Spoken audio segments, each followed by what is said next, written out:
not forget to subscribe, click that bell, like, comment, and share.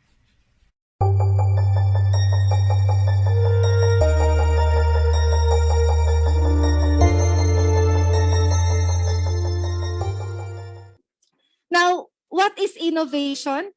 Mabilisan lang ha. Innovation is about new ideas. But that new ideas, hindi natapos dun yon. Kapag new ideas lang guys, research lang yon. Kaya sabi ko, research to innovation level up, no? When we say innovation, the new idea is being spread, transferred, or commercialized. So kailangan mabuo mo, pag sinabi mo innovative ka, ang ibig sabihin nun, kinumpleto mo yung two process. You have the new idea, and that idea has been commercialized.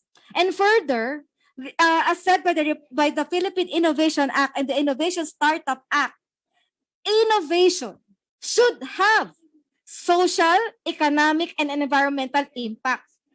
Biruin mo, ang hirap mo nag-innovate. It took time for you to innovate.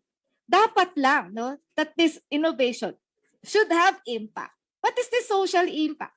Is your technology be able to address poverty or give jobs? Economic impact. Will you be at least one level richer than who you are yesterday? And of course, the environmental impact about mitigating climate change. Again, innovation is a two process. You ideate, and in the ideation process, use the problem solution approach. Because if you do the problem solution approach, you are sure that you are coming up with a technology that is timely. Why? Because you're solving a present problem. And the most important thing is that whatever is being ideated has an adapter. The adapter could be your workplace or the community or the business. Basta ang pinakamahalaga, may gagamit nung ginawa mo. Now, when you are creative thinking, what is creative thinking, guys? Creative thinking is the ability to discern something that is not obvious to other people. Ano ibig sabihin nun? You have the capability of thinking ideas that are not thought of by other people. That is creative. That's why the idea, pag sinabi natin new idea, that word new has so many jargons of words. Maraming word, no? Yung idea natin pwedeng new, inventive, original, non-obvious, individual character. Lahat to. Definition to ng new ideas. But this definition, kaya tayo may definition ito, it is extensively defined in the Intellectual Property Code of the Philippines. What I am trying to emphasize here is that anything that you have thought of and intellectual property rights. Kapag ganun ka mag-isip, creative, you have to know your rights so that you have the right protection. Pag bago ka mag-isip, you can now accumulate intangible assets. Pampayaman to. Say, assets is a property. Asset is an equivalent to having a car, a house, a jewelry. Now, your intellectual property will now be your intangible asset. And the product that has been protected is your tangible asset. So this both will accumulate. Bakit? Because of the innovation. Now dito guys, sa innovation process, walang babae, walang lalaki. Because kanina sinabi ko nga, lahat tayo may left and right brain. In other words, it's up to us to utilize it. Pantay-pantay ang binigay sa atin ng Diyos when it comes to the capacity to think. Nasa sa atin lang yon. Paano natin gagamitin yung brain? Kaya minsan po sinasabi, when you're ideating, what are you using? Are you using the left or the right? Ang sabi nila sa akin, Doc Ria, you're using both of your brain because you're both creative and both logical. So sabi ko, well then good, no? Pag gusto pala nating maging innovative, let us try to use both left and right brains. Once na ginamit mo yung iyong brain, guys, you have intellectual property. Doon ka mag-umpisa. Because the technology that you're creating is nonsense if it doesn't have any kind of intellectual property. And I just want to emphasize, no, pag may technology ka, alam mo, ano ba itong kinecreate ko? How do I express my ideas? Is it a copyright? Is it a patent or utility model or industrial design or trademark or GI or topographic integrity secret or it's a trade secret? I'll tell you guys, mine is a trade secret. That's my option as a patent agent. So ngayon, dahil trade secret yung IP ko, so meron akong tinatawag na trade secret protocol. So that I am make sure na lahat ng mga pinaghirapan ko in my journey will not be put to waste due to lack of protection. So kailangan piliin mo kung ano yung IP so that you have the protection.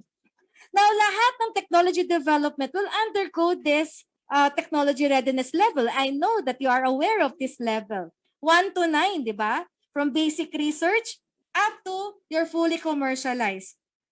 1 to 3, yun yung proof of concept. Diyan ka magde-decide kung anong intellectual property ifa-file mo. When you go beyond, sa 6, yung prototype demonstration, doon ka magde-decide if you want to come up or to put up your own company. At least, pag nasa 6 ka na kasi, tapos mo na yung component testing. No? Ano ibig sabihin nun? Example, hollow blocks. Tapos ko nang i-test yung pira-pirasong hollow blocks. Pero pagdating sa stage 6, ang tinetest ko na dito is the whole prototype, not the component. So, ibig sabihin, pagkakabit-kabitin ko na yung mga hollow blocks para gamitin siyang part ng isang bahay. So, in other words, ibang klase na tong experiment na ito, itong demonstration na to. At that point, because you reach that point, dapat itayo mo na yung startup company mo. Okay? Hanggang sa ire-ready mo na yung sarili mo, you now become fully commercialized. Now, doon sa technology readiness level, meron doon certain level na valley of death. Kanina, di ba, pinakita ko sa inyo? Yung babaksa ka, mapupunta ka sa graveyard, mamamatay yung technology mo. Kaya dyan mo kailangan ng funding. Now, ano tong mga funding na to? Funding is during the TRL 1 to 5, ang tawag natin research fund. And then TRL 6 to 9, ang tawag natin ay pre-commercialization fund. And going beyond that is the commercialization fund. Saka kukuha ng fund, okay?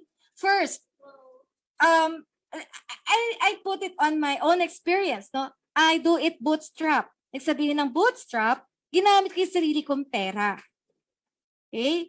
Bootstrap. Kasi bakit? Because kahit saan ka pumunta na funder, kailangan you have something to prove. Kailangan meron kang proof of concept, at least the minimum viable product or your ugly prototype. Kasi pag wala ka nun, walang magpa-fund sa'yo. In other words, you have to fund for the minimum viable product. Ang tawag natin dito, spend money to make money. Siyempre, gusto mo maging technopreneur. Ano ba entrepreneur? Di ba? Negosyante yan.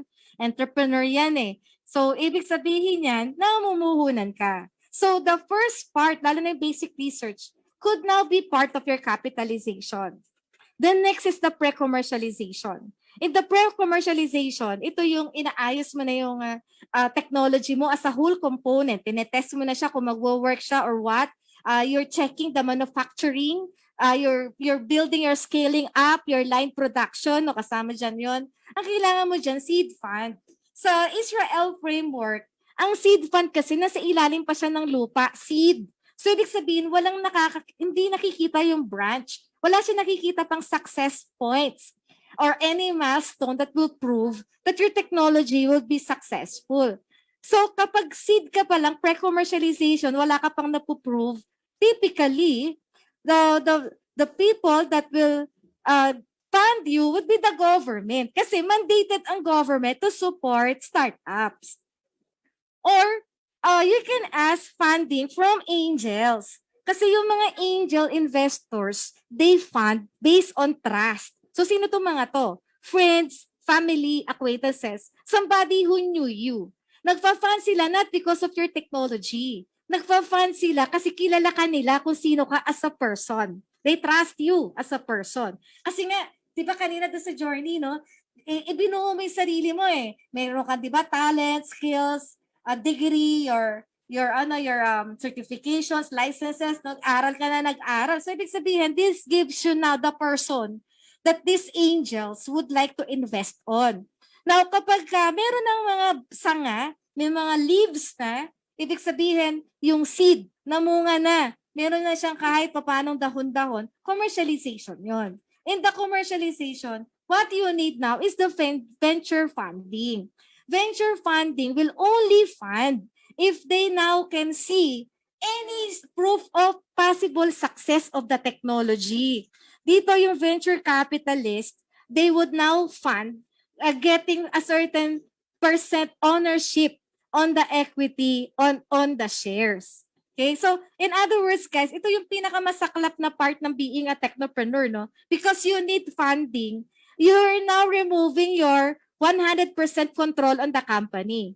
Because once you allow a funder to go in your company, you can now not, you now removing 100% control on it. So, depende how much percent you are willing to give away to your funder. Next, a startup. Okay? May mga iba-iba kasing startup. Example, there are, why do you want to be a startup? Di ba kanina sa startup journey? Because it's your personal initiative. Dahil gusto mo. Dahil there's this motivation that says, gusto ko. Okay? Now, if you, or gusto mo, may dalawang option yan. Isa, anak ka ng mayaman. Okay? So, para kang si Wonder Woman, di ba? Anak ka ng mayaman, so wala kang problema. Because you just keep on, venture and venturing because you don't lack any resources. But if you don't have your own resources, you're like a baby. Para kang baby na gumagapang on your own, hindi mo alam kung lalaki ka pa ba. Okay? So, in this case, guys, you can now search for funding, ay sinasabi kong angels or venture, or go to incubation. Ngayon yung uso ngayon, there are enablers, no? So, ang dami-dami na nagkalat dyan, ang dami na kahit most universities, the government, and other non-profit organization and profit organization, nag-i-incubate na sila.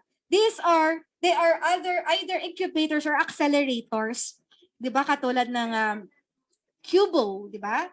Upscale, Animal Lab. So, halos lahat marami na incubation. So, pwede kang pumunta doon. Kasi if you're an incubator, you enjoy what is supposed to be the right of a startup.